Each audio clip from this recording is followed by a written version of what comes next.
sa inyong lahat, this is Lori Tornillo Vlog. For today's video, tayo po ay magluluto muna ng ating noodles at nag-request si Fred na noodles ang kanyang kakainin sa dinner.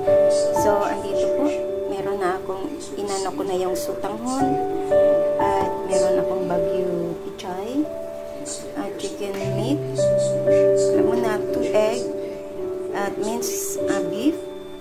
Meron akong crab stick and nor cubes, and lagyan ko siya ng itong ham. So, ayan. Samahan niyo pa ako. So, ayan, nagpakulo pa tayo ng tubig. So, ilagay ko na po yung nor cubes na beef. Nag-beef po yan.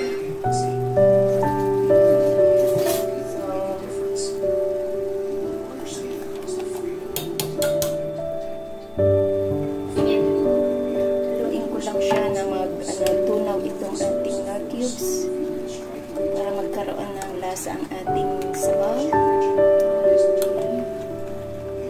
Pag naluto po yan at natunaw na, ayan, ilagay ko na yung ating noodles, any noodles, so tanghon po ito.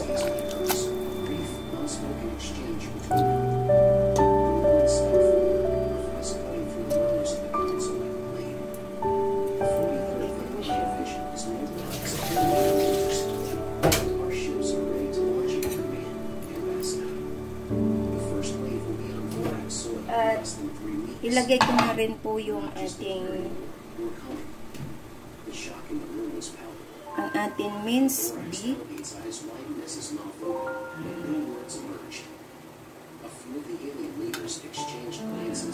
Saka yung ating chicken meat.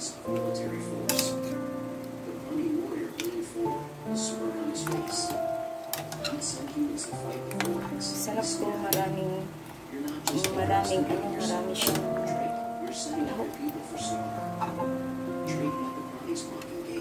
ilagay ko na din itong ham.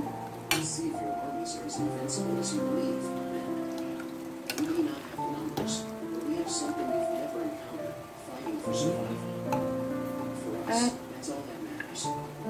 ang aking egg ay dyan ko na din ilagay.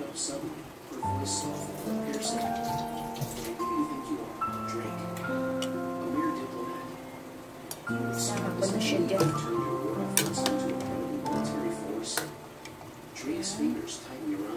So, antayin po natin yung maluto ang ating mga nailagay na. At lagyan ko muna siya na black pepper.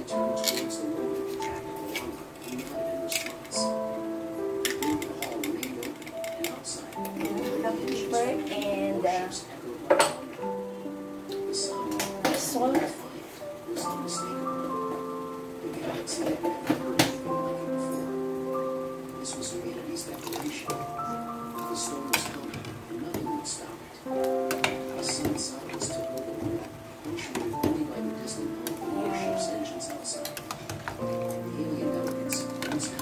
So yan. Lutuin muna po natin at takpan para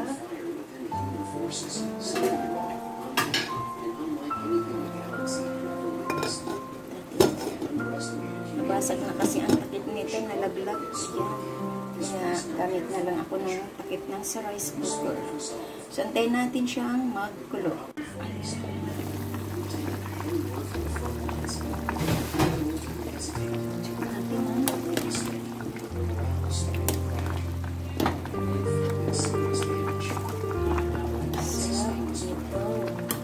So, i-check ko yung lasa nito. Yummy. Lagay ko na yung ating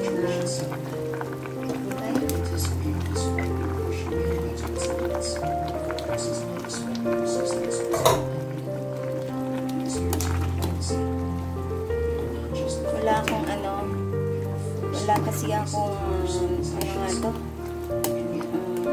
carrots, kaya kung ano lang yung nandito, so siya lang.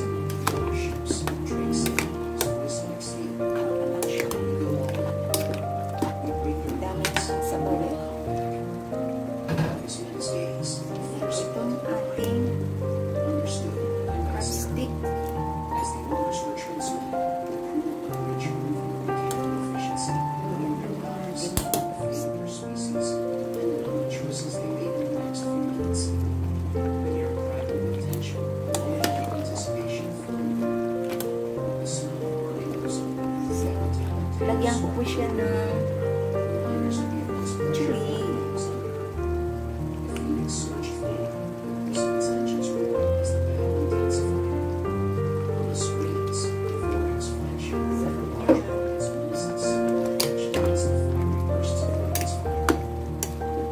Okay na siya. Pwede na siyang haluin. At yung itlog, anuhan ko yung babalagan.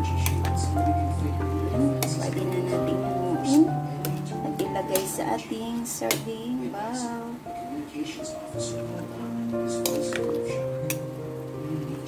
Good for 2 person yan. So, haluin po natin. Tanggalin ko muna yung egg para ilagay natin. So,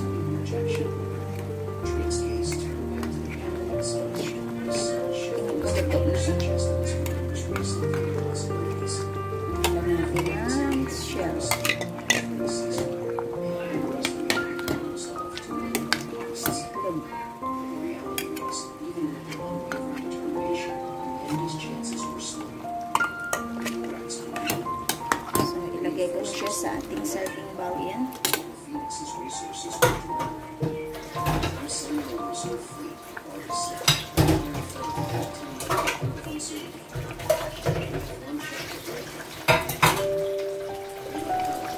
Ayan, ilagay ko na po siya sa ating serving bowl.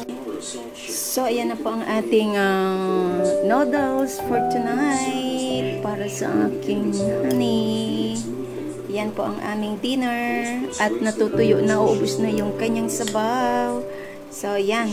Thank you so much po sa inyong lahat. This is Lori Tornillo Vlog. Ay nagluto ng noodles sa tanghon para sa kanyang lolo. Ayan. Para masarap. Ito yung request niya eh. So, thank you and bye-bye. Kain na po tayo. Yummy, yummy. Ayan, at yan din po ang sa akin. Dalawa po yan. Dalawa. Dalawa. Ito at yan. Kain na po tayo. Ang isa may sabaw naman doon. Pwede naman